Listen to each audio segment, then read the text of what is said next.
Olá, turma de sistemas térmicos. Nesta aula nós veremos o ciclo de Rankine com superaquecimento. Vamos lá. Quando é colocado superaquecimento no ciclo de Rankine de uma usina de potência a vapor, os equipamentos principais eles não se alteram. Nós ainda vamos ter a caldeira, em sequência a turbina, condensador e bomba. Neste momento da matéria, eu entendo que vocês já estão familiarizados com o funcionamento e o objetivo de cada equipamento, certo? Mas a diferença aqui para o superaquecimento é que dentro da caldeira é colocado um dispositivo que promove o superaquecimento do vapor da água. Então, quando o vapor sai da caldeira, ao invés do vapor ser vapor saturado, como é no ciclo simples, visto na aula anterior, o vapor era superaquecido.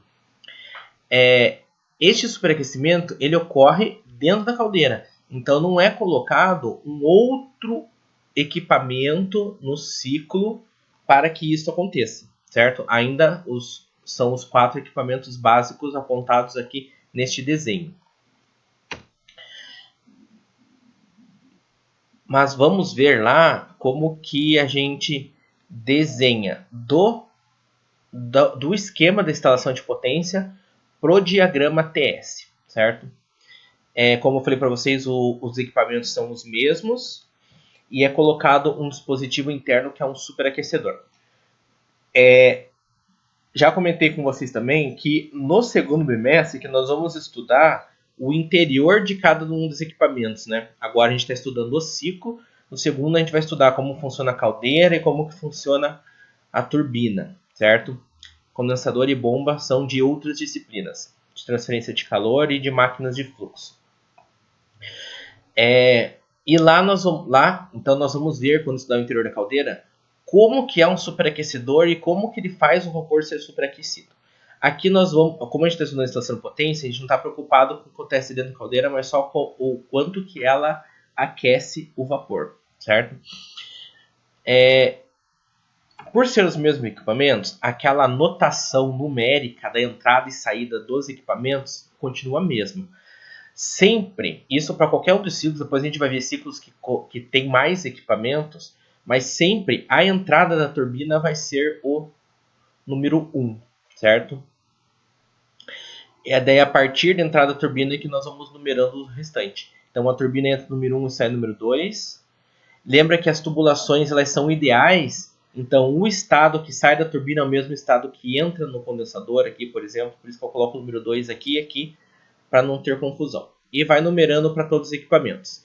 E esses aqui que a gente tem que trazer para o diagrama TS. Então eu vou explicar mais detalhado para vocês se lembrarem como que é cada equipamento, passando daqui para o diagrama TS. Vamos lá. Primeiro, o 1 é a entrada da turbina.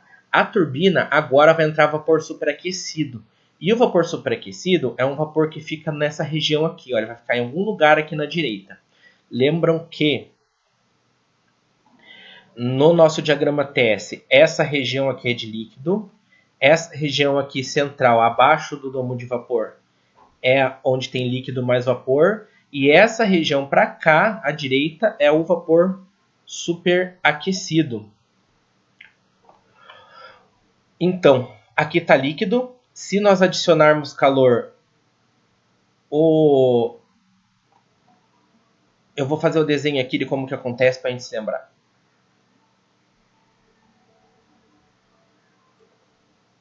Essa aqui é uma linha de pressão constante, então qualquer ponto em cima dessa linha a pressão vai ser a mesma. Então o que acontece, por exemplo, quando você está vaporizando água no fogão, certo? A pressão é sempre atmosférica de 1 atm. Então aqui para temperaturas mais baixas e entropias mais baixas, porque a quantidade de calor é baixo, ele está líquido. Se for adicionando calor, vai aumentando a temperatura, aumentando a entropia, porque a entropia aumenta com o calor, até ele ficar líquido saturado, que é quando ele começa a se transformar em vapor. Se continuar adicionando calor, o líquido ele vai vaporizando. A temperatura fica constante, porque transformação de fase sempre ocorre em temperatura constante. E o calor ele é utilizado para transformar o líquido para vapor. Ele não aumenta a temperatura. Mas a entropia aqui aumenta, porque você ainda está adicionando calor. Então a entropia vai aumentando enquanto se transforma o líquido para vapor, até chegar neste ponto, que é na linha à direita do domo, que é o vapor saturado. Neste ponto ele está 100% vapor. Aí, se continuar fornecendo calor para esse vapor, ele começa a se transformar em vapor superaquecido. O vapor superaquecido é a partir do ponto que ele já está todo vapor. Ele só vai ter maior temperatura e maior entropia, certo? E é nessa região aqui do vapor superaquecido que é entregue o vapor para a turbina. Então, aqui nessa vai estar uma temperatura maior, vai a turbina em si, na caldeira em si vai ter pressões maiores para transformar para o vapor superaquecido. Então ele vai estar lá numa temperatura grande e uma pressão grande. Por isso que a gente coloca o ponto aqui em cima. Aqui em cima a temperatura é grande e a entropia é grande. E a pressão, neste gráfico, ela aumenta para cima. Então quanto mais para cima, maior a pressão. Por isso que o ponto 1 fica lá em cima, certo? Eu vou apagar aqui para continuar dizendo no gráfico. Tá. Próximo ponto é o processo que ele passa através da turbina. Entra o vapor a alta pressão, alta temperatura, no 1, passa pela turbina e ele tem que diminuir pressão e temperatura. Diminuir pressão e temperatura porque ao longo que ele está passando pela turbina, essa pressão do vapor ele acelera as passes da turbina e a energia presente no vapor é transformada em rotação no eixo da turbina. Então ele passa a energia do vapor para criar potência na turbina, certo? Então o vapor que sai remanescente da turbina, ele tem que estar a uma pressão menor, em uma temperatura menor. A turbina nós consideramos ela isolada. Isolada quer dizer que a quantidade de calor que ela perde é nula. É uma idealização que a gente faz, mas se aproxima bastante dos resultados reais. A quantidade de calor que ela está perdendo é nula. Se a quantidade de calor que a turbina está perdendo é nula, a entropia tem que ser constante. Se vocês olharem na aula anterior, foi colocado que o calor, para o calor trocar, há variação de entropia, certo? Se não tem troca de calor, não tem variação de entropia. E o único modo de você sair do ponto 1 para o ponto 2 com entropia constante é uma linha vertical, porque a entropia é aqui no eixo X. Então a gente sai do ponto 1 para o ponto 2 com uma linha vertical. Então esse processo é o da turbina. Entropia constante e reduz pressão. Certo? Se vocês verem aqui no gráfico, é inerente do ponto 1, quando ele baixar, ele vir para o ponto 2, e o ponto 2 sempre vai estar no meio do domo do vapor, certo? A não ser que você pegue esse número 1 e coloque muito para cá para a direita, que fuja dessa seção. Mas daí o vapor, ele se torna um gás. O gás são aquelas substâncias que quando a gente diminui a temperatura, ele nunca vai se transformar em líquido, certo? A não ser que você pressurize ele pode se transformar. Que é, por exemplo, o ar. Mas assim, a água, para ela se tornar um gás, tem que estar com condições muito extremas, que não é o caso das combinações de estado, de temperatura e pressão que são trabalhadas industrialmente. Ela sempre é um vapor, ela está mais ou menos nessa região aqui. Ó. Então, cada vez que vai baixar o 1 para cá, ele vai entrar nessa região de mistura líquido e vapor.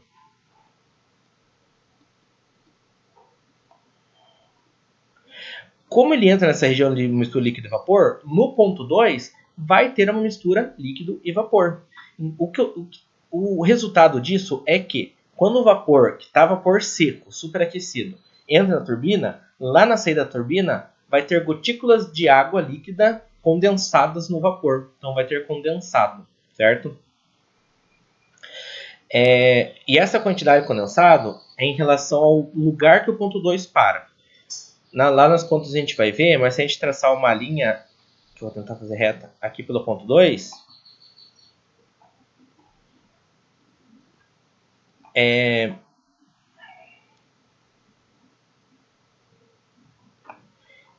esse ponto aqui, ele é 100% líquido. Esse ponto aqui é 100% vapor. Daí, quanto mais para a direita tá, ele é mais vapor. Então aqui, ó, tá vendo como o ponto 2 está bem próximo do V? Então ele tem mais vapor do que líquido. E quanto mais para a esquerda ele tá, mais líquido vai ser. Então, se a gente, por exemplo, lá no ciclo simples, que o nosso 1 era aqui, né? E ele desce aqui para virar o 2. Qual que é a diferença principal que a gente vê aqui? Que o ponto 1, esse vermelhinho que eu fiz agora depois, é do ciclo simples que a gente aprendeu no anterior. O ponto 2, depois da turbina, ele está mais para a esquerda do que esse. Se ele está mais para a esquerda, ele está mais próximo do L. Então, na saída da turbina do ciclo simples, tem mais líquido condensado. Quando superaquece, o ponto 2 é trazido aqui mais para a direita. Se ele é trazido mais para a direita, tem menos condensado na saída da turbina. Então, essa aí já é uma vantagem do superaquecimento. Quando você coloca um vapor superaquecido, olhando aqui no diagrama, a gente vê que ao passar pela mesma turbina, né, que daí se mudar as turbinas podem ter condições diferentes. Mas passando vapor superaquecido, a quantidade de condensado é menor do que se entrar vapor saturado. Beleza? Eu vou apagar aqui para continuar.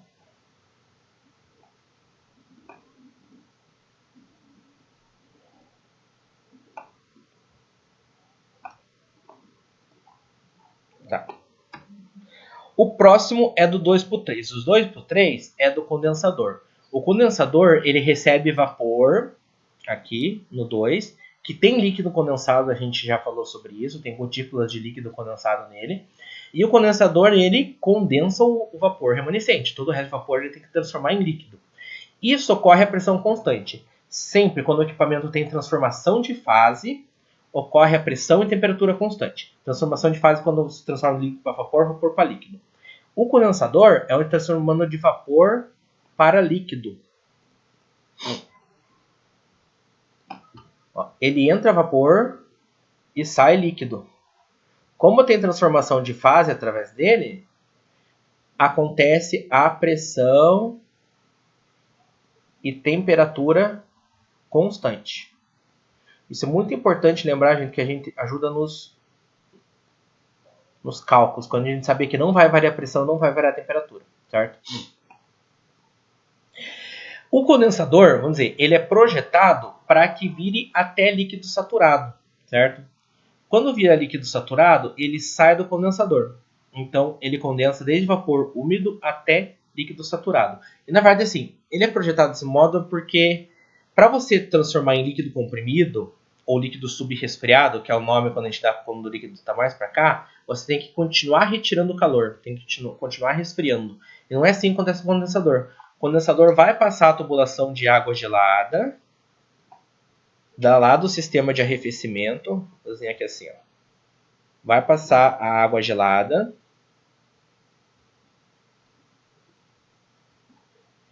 e o vapor que está entrando, ele vai passar ao longo dessa tubulação. Essa tubulação vai resfriar o vapor para que ele se transforme em líquido.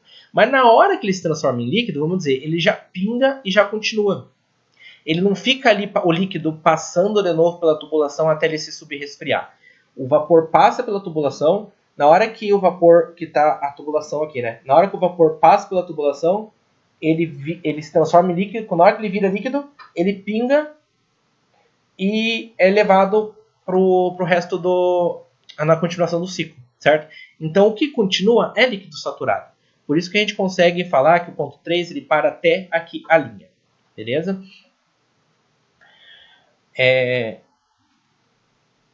Agora aqui do condensador só sai líquido, água líquida, e ela é bombeada para a caldeira de novo.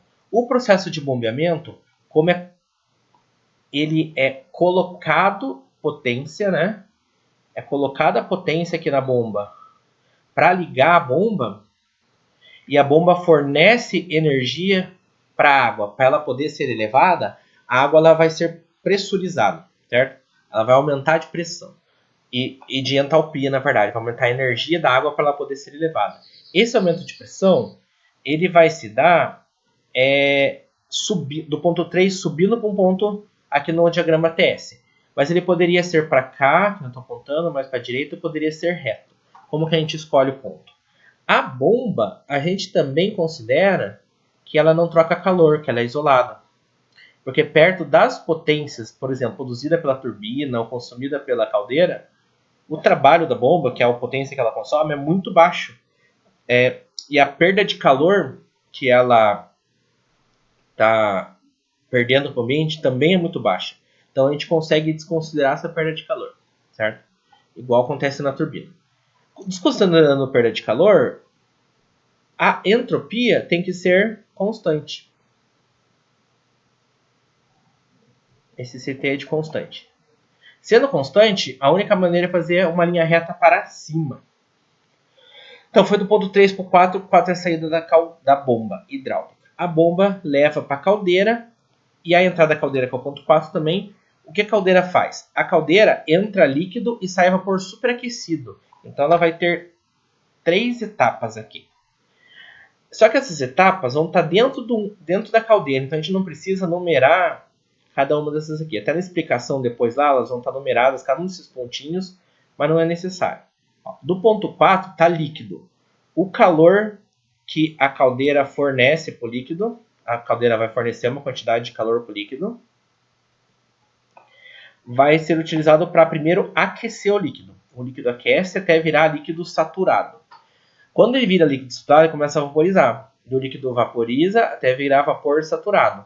Só que tem um superaquecedor que vai superaquecer o líquido até uma temperatura maior que a de saturação, que seria essa daqui.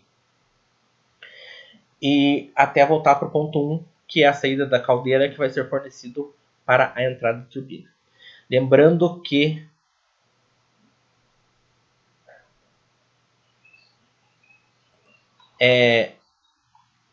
toda essa linha aqui, desde o ponto 4 até o ponto 1, acontece a pressão constante também.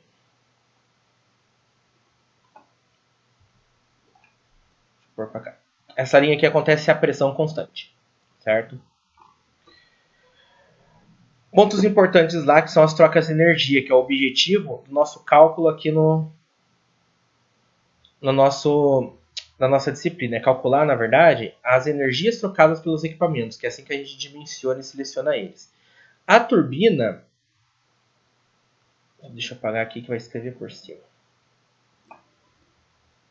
A turbina, ela produz trabalho na forma de potência, certo? Potência na forma de trabalho, correta maneira de falar. Produz potência. O condensador vai perder calor para o ambiente porque ele é retirado o calor para condensar o fluido. A bomba absorve trabalho e a caldeira absorve calor, certo? Essas transformações de energia nós podemos identificar aqui no nosso diagrama TS. Lembra que do 1 para o 2 é a turbina, do 1 para o 2 é produzido trabalho. 2 para o 10 que é o condensador sai calor, 3 por 4 entra trabalho, e no 4 por 5, 4 por 1 entra calor. Beleza? E aqui só o detalhe que eu falei antes, toda essa linha, desde o 4 até o 1, é uma linha que trabalha a pressão constante. Por que é importante isso? Quando você for procurar na tabela o ponto 1, ele tem a mesma pressão que o ponto 4, certo? Inteiro da caldeira ela trabalha na mesma pressão. Gente, nesse slide está o mesmo diagrama lá, né? Com as explicações de cada um dos processos e como eu expliquei, certo? Aqui para vocês lerem depois. E aqui também tem a eficiência térmica, que é uma maneira da gente qualificar a nossa planta, né? Ver se ela é eficiente ou não, calcular o rendimento da planta. A fórmula eficiente vai ser sempre a mesma para todos os ciclos. A maneira como a gente calcula o ciclo que vai mudar. Mas a eficiência, ela sempre é calculada por trabalho líquido sobre o que entra. Isso aqui é assim, ó, é o que produz sobre o que precisa. A gente está calculando a porcentagem do que é produzido em cima do que precisa para acionar. O que precisa para acionar essa planta de potência é a quantidade de calor da caldeira, porque ela que vaporiza a água. E o trabalho líquido é o trabalho utilizado o trabalho produzido na planta. Só que ele é o trabalho produzido pela turbina menos o consumido pela bomba. Eu já expliquei isso na aula anterior lá, que é o trabalho líquido. Fazendo essa conta aqui, é calculada a eficiência da usina.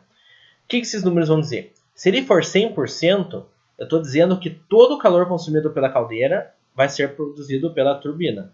Vai se transformar em potência na turbina.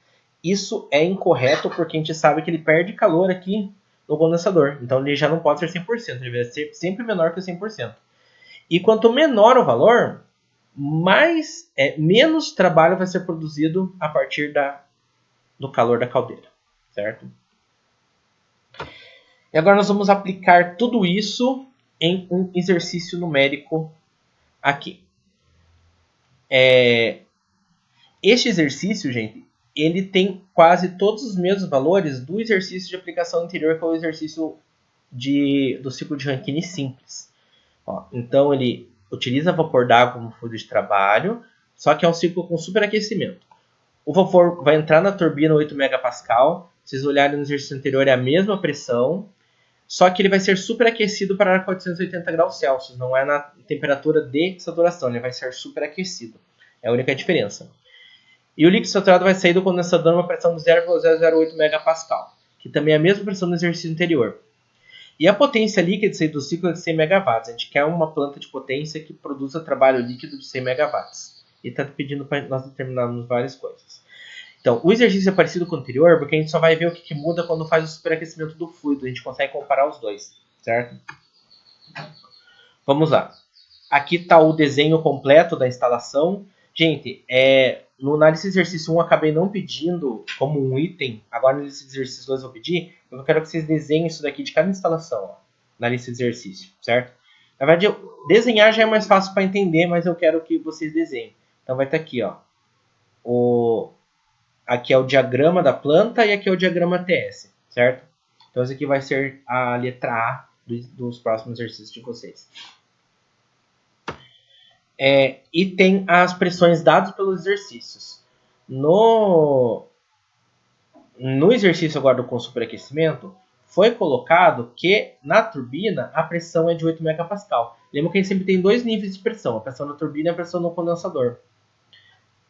E quem abaixa a pressão é a própria turbina, né? Então tem a pressão da turbina que é de entrada da turbina, que é 8 MPa, e a pressão no condensador, que é de 0,008 MPa, certo? E também, lá na nossa tabela de propriedades, a pressão está em bar e não está em megapascal. A diferença de uma para elas é 10, então é só pegar o megapascal, multiplicar por 10 e acha em bar.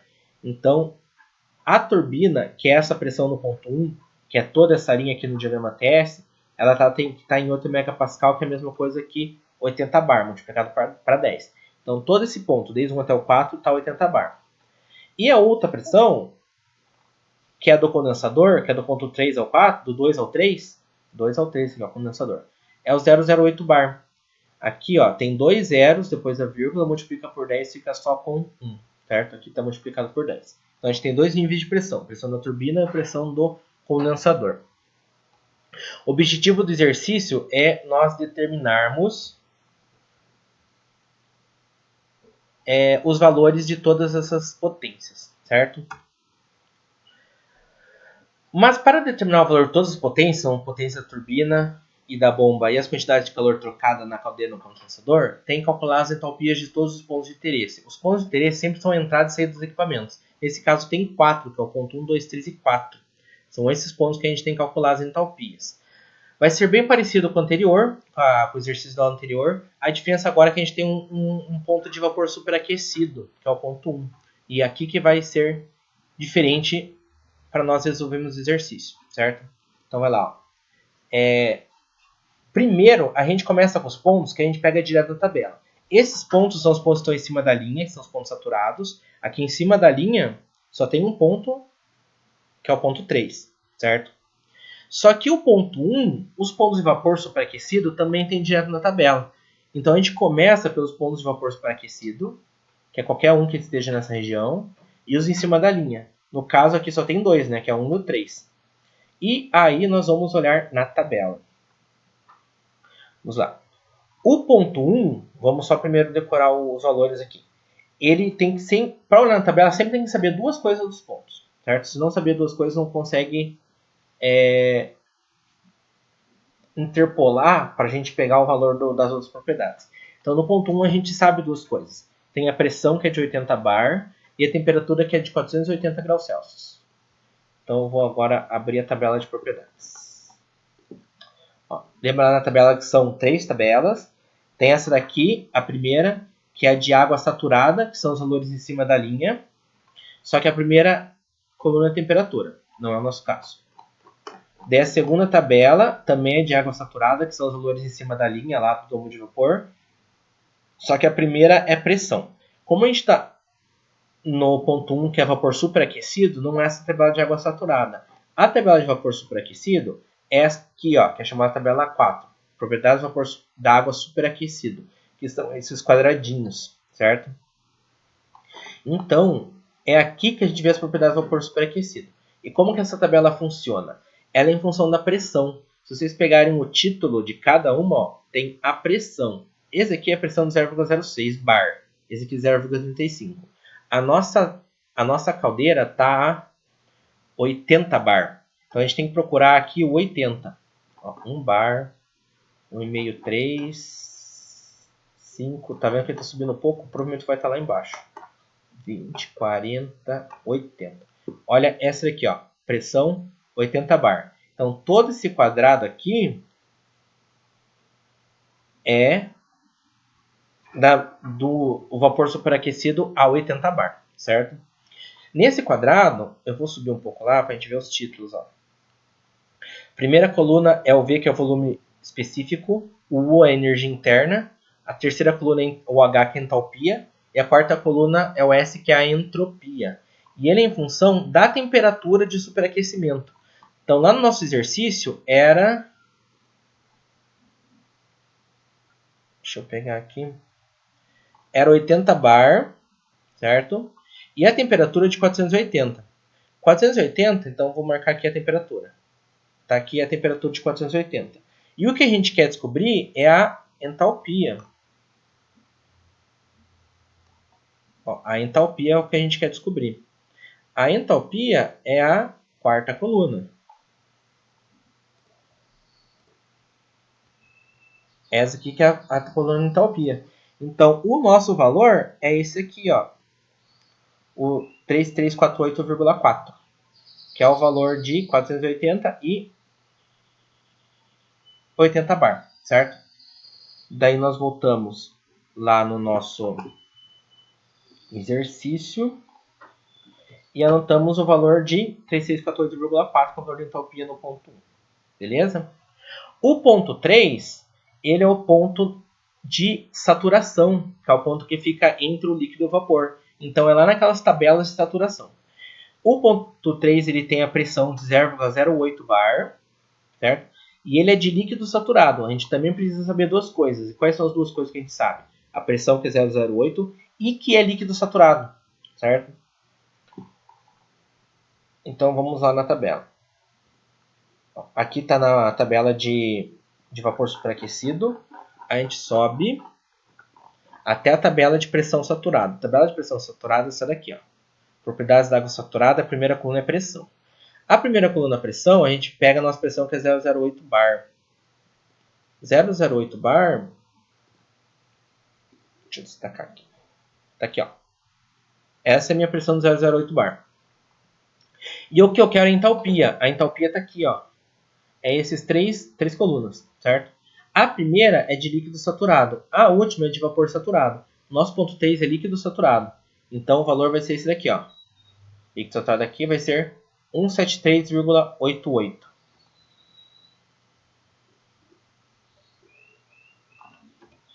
Olha lá. Certo? Se vocês lembrarem, esse valor é o mesmo do exercício anterior, porque a diferença desse exercício para o outro, a gente só puxou o ponto 1 aqui para cima. Algumas coisas vão ficar iguais, certo? A gente vai fazer tudo de novo lá.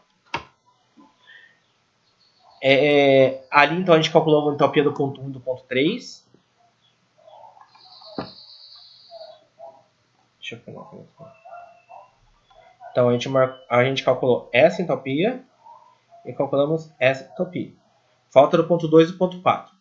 As entropias que ficam no meio do domo de vapor, vamos fazer a entropia do ponto 2 agora. Elas têm que calcular, elas têm um processo mais para calcular, que é através do título. Lembra que o título é o que diz a quantidade de vapor que tem, a gente precisa saber disso. Aqui no ponto 2 vai ter uma quantidade de vapor diferente. Vamos lá. A fórmula do título é essa daqui, e ela é calculada primeiro com a entropia. Então a entropia do ponto 2, que é esse ponto aqui, ela é igual à entropia do ponto 2 líquido. A entropia do ponto 2 líquido é esse ponto aqui, ó. Entropia 2 líquido, certo? E vou aproveitar a caneta aqui. Esse ponto aqui vai ser a entropia do 2 vapor. Então, a entropia 2 líquido mais o título do ponto 2 multiplicado pelo 2 vapor menos o 2 líquido. As entropias 2 vapor e 2 líquido a gente consegue nas tabelas, certo? Tudo que está em cima da linha a gente consegue olhar na tabela. Então, essa equação aqui nada mais é que ele pega os pontos dos extremos e faz uma conta para a gente calcular o do que a gente está querendo. Então, vamos lá. Coloquei aqui mais uma olhada na tabela. A pressão é 008 bar. Então, tá aqui. Pressão de 008 bar. Beleza? Entropia, essas duas últimas colunas. Tem a entropia de líquido e a entropia de vapor. Então, lá, ó. 008 bar. A entropia de líquido é essa aqui. 0,5926. A entropia de vapor é essa aqui, ó, 8,2287. Daí nós voltamos lá no nosso problema. Aqui ele começou com uma outra, eu já volto a explicar essa daqui, certo? Ó, tá aqui a do líquido, é 0,5926, e a do vapor, que é 8,2287. Então, essas duas, a gente pega direto na tabela para a pressão de 008 bar, certo? Ponto 2 líquido, ponto 2 vapor. Daí, este problema, nessa etapa do cálculo,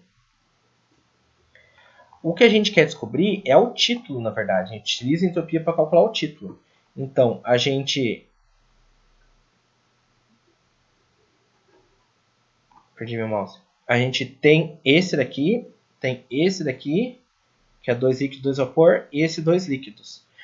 O nosso objetivo é calcular o título. Então, a gente precisa saber a entropia do ponto 2. A entropia do ponto 2, já está até aqui a resposta, mas eu vou explicar. Por isso que a gente começa calculando por esse ponto. Porque a entropia do ponto 2 ela é igual à entropia do ponto 1. Porque na turbina tem uma expansão isoentrópica. Não muda a entropia. E o ponto 1 a gente consegue achar porque é a propriedade de vapor superaquecido. Então, o ponto 2 ele é igual ao ponto 1, que é esse valor aqui que a gente vai ver como foi achado ele na tabela agora. O que a gente procura mesmo na tabela é o ponto 1, que é o 80 bar 480 graus Celsius superaquecido. Então, ó, aqui é a tabela de saturação. A gente tem que voltar lá na tabela de vapor superaquecido, que é essa daqui, e achar o 80 bar. Ó, aqui é 5 bar, 10, 20, 40, aqui, ó. Já está até marcado, né? Ó, aqui, ó, pressão de 80 bar. E a temperatura era 480, tudo até marcado. O que a gente quer agora é a entropia, que é a última coluna. A última coluna é essa daqui, ó. A entropia, então, vai ser o 6,6586. Então, tá lá, ó, 6,6586, certo? Agora, substituído todos esses valores nessa equação aqui,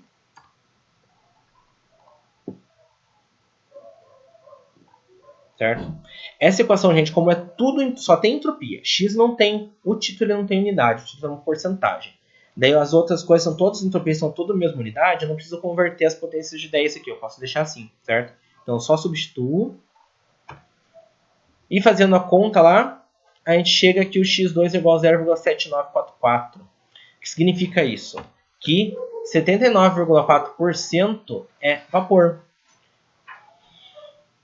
Beleza? Se vocês compararem com o da aula anterior, eu não lembro, na aula anterior acho que deu 68%,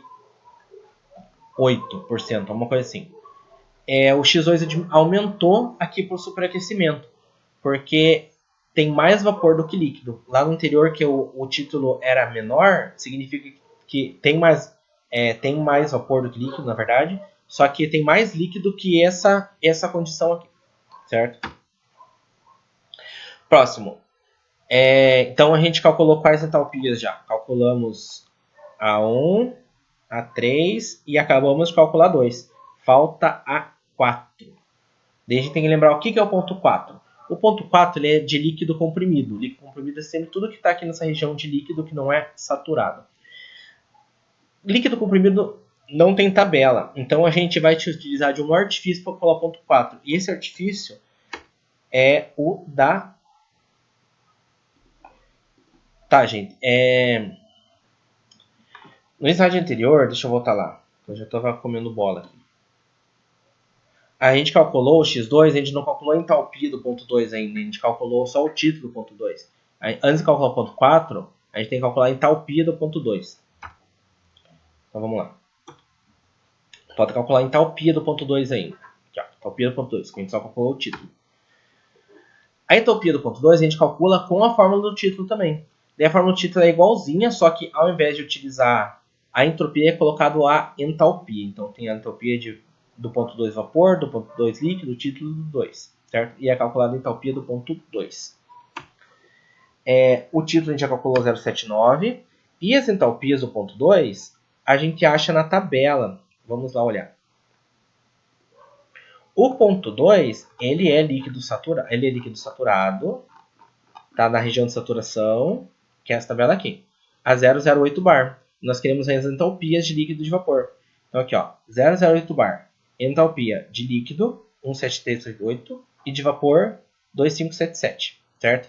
São esses valores que a gente vai colocar lá, que até estava aparecendo aqui, né? Ó, 2 líquido e 2 vapor, certo? Foram os que eu peguei na tabela. O título a gente calculou, é só substituir tudo isso aqui. Ó, onde é líquido foi substituído o líquido, o título, o vapor e o líquido, certo? Também não precisa tirar os quilojoules, porque é tudo só a entalpia. É só fazer a conta, a entalpia sai que é 2082. E lembra que todos os cálculos que tem bastante casas decimais, quando é cálculo, eu estou colocando 4 casas decimais para evitar os erros de arredondamento. E como a gente deixou tudo em kJ, já vai sair em kJ. Agora sim a gente calculou a entalpia do ponto 2. Próximo slide, nós vamos para a entalpia do ponto 4. Agora sim, o ponto 4 é o da bomba. E aqui é utilizada uma fórmula da bomba para calcular a entalpia do ponto 4. Essa fórmula da bomba, ela simplesmente calcula a quantidade de energia que sobe do ponto 3 para o ponto 4, certo? E ele é dado por essa fórmula. Essa fórmula, então, é a entalpia do ponto 4, que é o da saída, vai ser igual à entalpia do ponto 3, que é o da entrada da bomba, e é multiplicado por um fator da diferença de pressão, que é o que a bomba faz aumentar a pressão entre a entrada e a saída. Então vai ser o P4 menos o P3, o P4 é a pressão do ponto 4, o P3 é a pressão do ponto 3, vezes o volume específico de entrada do líquido na bomba, certo? Que é o V3. Tudo isso é pego em tabelas. Primeiro, o H3, lá atrás a gente já calculou, ele já achou ele na tabela, na verdade. Eu só vou repetir aqui porque a gente já achou ele nos slides anteriores. O H3 a gente já sabe. Agora precisa do V3. V3 é tabela. O ponto 3 também está 008 bar. E o volume específico é esses dois aqui, ó. Essas duas colunas. Só que uma é de líquido e outra de vapor. O nosso ponto 3 ele é líquido saturado. Então essa tabela aqui, ó. O volume específico é 1,0084. E lembra lá que tem que multiplicar por 10 a menos 3 para verificar aquela unidade certa. Então é esse valor vezes 10 a menos 3. Daí a gente volta lá.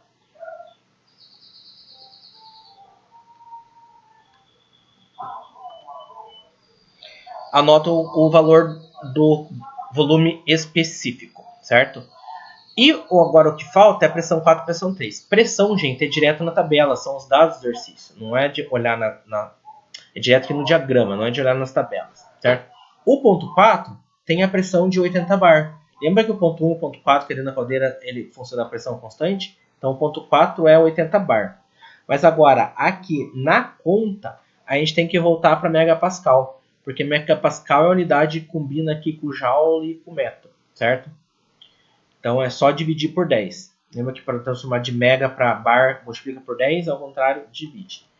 E o ponto 3, a pressão do ponto 3, é essa menor pressão aqui, ó, certo? E dividindo por 10, ganha mais um zerinho ali. Fica 0,008 megapascal.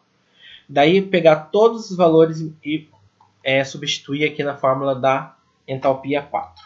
Só um detalhe, gente, que essa fórmula, diferente das outras, ela mistura grandezas diferentes. Ela está misturando entalpia, que tem uma unidade, volume específico, que é uma outra unidade, e pressão, que é uma outra unidade. Como está misturando grandezas com unidades diferentes, tem que tirar as potências de 10, certo?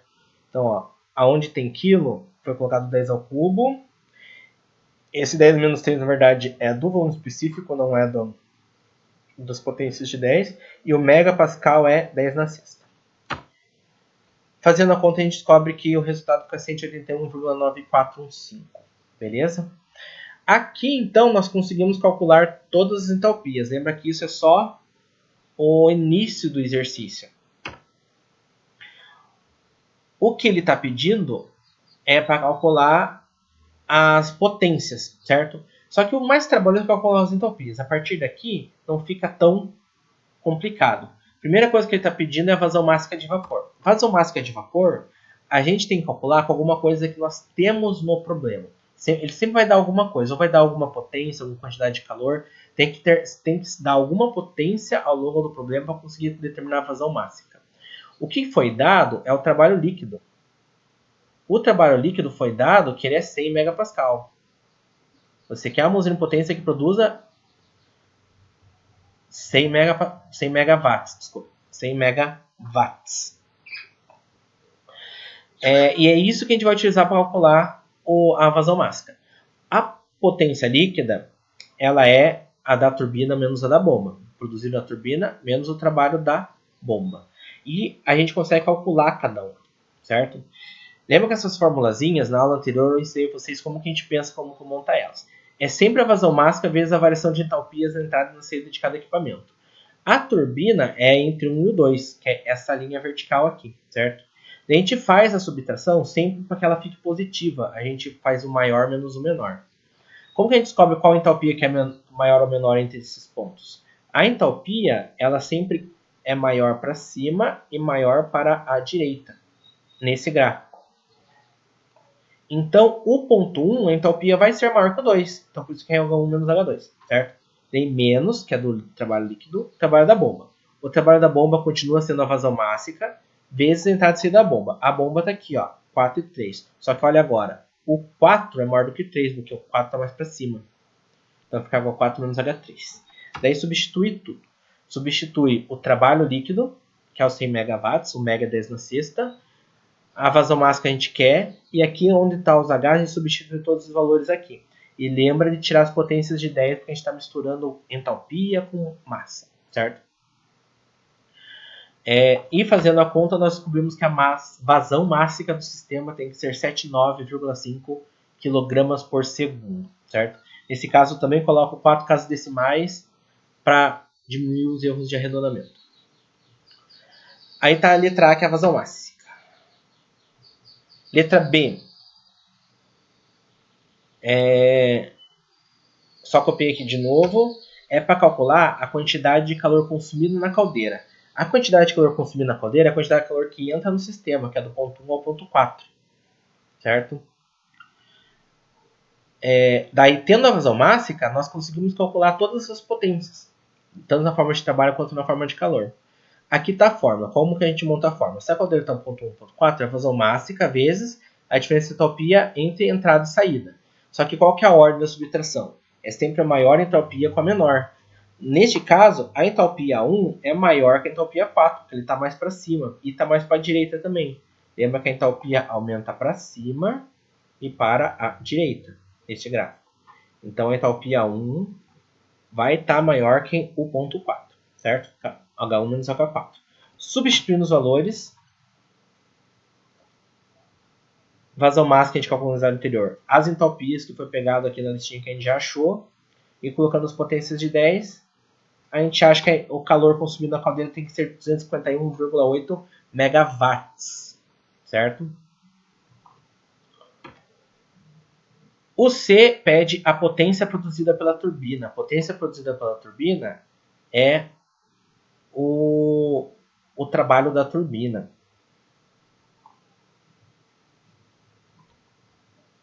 O trabalho da turbina vai ser a vazão máxima do sistema, vezes a diferença de entalpias de entrada e saída da turbina, vai ser H1 menos H2 porque o 1 é maior do que o 2. Substituindo e fazendo a conta, a gente descobre que a potência da turbina é de 100,64 megawatts. No D, ele pede a quantidade de calor liberada pelo condensador. A quantidade de calor liberada pelo condensador, tá aqui, ó, é o que sai, é entre os pontos 2 e 3. Entre os pontos 2 e 3, vai ser o 2 maior do que o 3, porque a entalpia aumenta para a direita também. Então a entalpia do 2 é maior do que a entalpia do 3, por isso que é 2 menos o do 3. Substituindo todos os valores que a gente já tem, descobre que a entalpia... olha... Tá, arrumei ali, ó. O calor que sai do condensador é 151,8 megawatts, certo? O próximo é a potência da bomba. A potência da bomba é entre o H4 e o 3. Vai ser a vazão máxima vezes o 4 e o 3. O 4 é maior do que o 3, por isso que H4 menos H3. Substituindo todos os valores, é calculado que a potência da bomba é de 641 kW. Agora, a bomba, como a potência dela é muito menor que a da produzida pela turbina, a ordem de grandeza dela fica em kilowatts, não em megawatts, certo? E aqui só arredondando ali, que é mais ou menos o valor da bomba arredondado. E o último item a ser calculado é a eficiência térmica da planta. Com essa eficiência a gente consegue comparar plantas diferentes, certo? Que é o que a gente vai fazer agora na sequência. A eficiência térmica é sempre calculada com o trabalho líquido sobre o que entra. O trabalho líquido é o 100 MB, que é o que foi dado no exercício. O calor que entra, nós calculamos lá no slide anterior, nos slides anteriores, é só pegar lá, foi 251,8218, certo? Os dois estão em mega, então não precisa colocar o 10 na cesta, pode deixar assim. Fazendo a conta, descobre que é 0,3971. O que significa esse valor? Ele significa que a planta tem 39,7% de eficiência. Quer dizer que de todo o calor que entra na caldeira, apenas 39,7% é aproveitado para produzir trabalho na turbina, certo? O restante é perdido nos outros equipamentos, principalmente no condensador. O condensador ele tem que retirar muito calor do sistema para condensar o líquido. E aqui, gente, é uma tabela que mostra o efeito do superaquecimento. Lembra que eu comecei falando para vocês que o exercício ele tem as mesmas pressões de alta e baixa. É o 80 bar na turbina e o 0,08 bar no condensador. A única coisa é que foi colocado superaquecimento na caldeira para entrar vapor superaquecimento na turbina. E foi recalculado o sistema. Aqui a gente consegue comparar o que acontece. Para produzir o mesmo trabalho líquido, a gente fixou o trabalho líquido produzido, né? Que é de 100 megapascal. Olha a eficiência, aumentou de 37 para 39. Então, simplesmente colocando o superaquecido, a eficiência aumentou. Por mais que você precisa gastar mais combustível para superaquecer, ele é melhor aproveitado na turbina. Na turbina. Então, ao invés de só apenas 37% ser aproveitado para produzir trabalho na turbina, 39% aproveitado. Provavelmente é porque ele condensa menos líquido na turbina, certo? A vazão máxima diminuiu também. No exercício anterior do ciclo de Rankine simples, a vazão máxima deu 104. Agora ela deu 79,5 kg por segundo. Tá vendo que foi necessária uma vazão máxima menor. Olha só também, a quantidade de calor necessária para a caldeira. A anterior deu 269, agora deu 251. Então foi necessário uma quantidade menor de calor na caldeira. Eu quero que você pense assim, ó.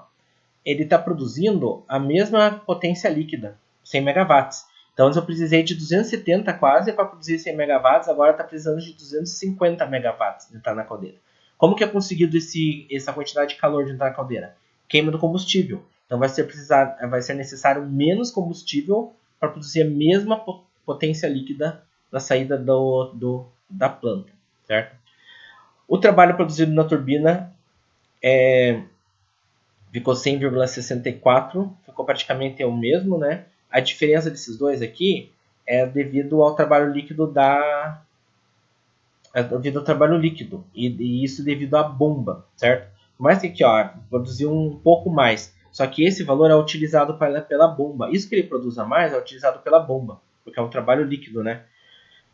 Então, o que está sendo aproveitado é os 100 megawatts, só que a turbina tem que produzir 100,64, porque 64 volta para acionar a bomba, olha aqui, certo? Mesma coisa aqui, ó. É 100,84 porque 0,84 megawatts, que é a mesma coisa que 840 kW, volta para acionar a bomba, certo? E o que sai, ele perde menos também, ó. Aqui ele perde 170 megawatts, que está perdendo 150 megawatts. Então tá vendo que ao colocar o superaquecimento, todo o sistema é recalculado e o novo equilíbrio torna ele mais eficiente, certo? Essa é a aula isso, galera. Se tiverem dúvida, converse comigo lá no APA. Falou!